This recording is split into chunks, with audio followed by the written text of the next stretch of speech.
The Mike Hosking Breakfast, 6 to 9 weekdays on Newstalk ZB. You know, there I'm thrilled for the White Island company that had their conviction quashed on appeal last Friday. White Island and its judicial process has worried me, as I'm sure you're aware, for basically from the get-go.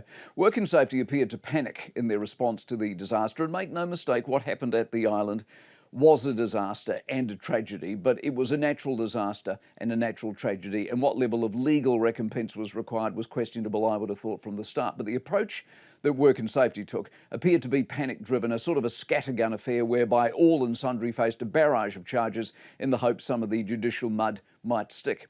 The brothers who own the island faced a couple of charges. One was dropped, but they were found guilty on the other. They appealed. They have had it, quite rightly, turned over.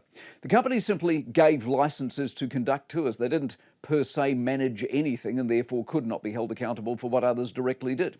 I still believe a lot of the other charges were overreach given the nature of the volcano. I mean, adventure tourism by its very nature carries risk. I mean, a live volcano by its nature carries risk. At some point, the people who buy into that, as in the visitors, must take some level of responsibility, surely.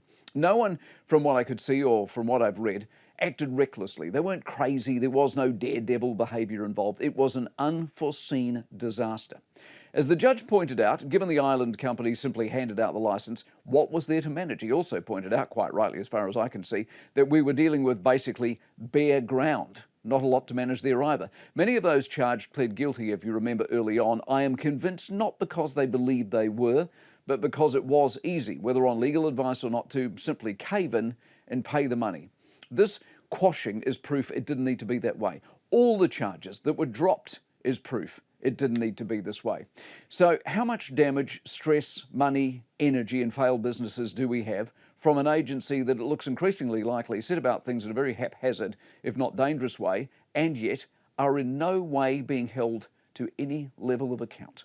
The Mike Hosking Breakfast, 6 to 9 weekdays on Newstalk ZB.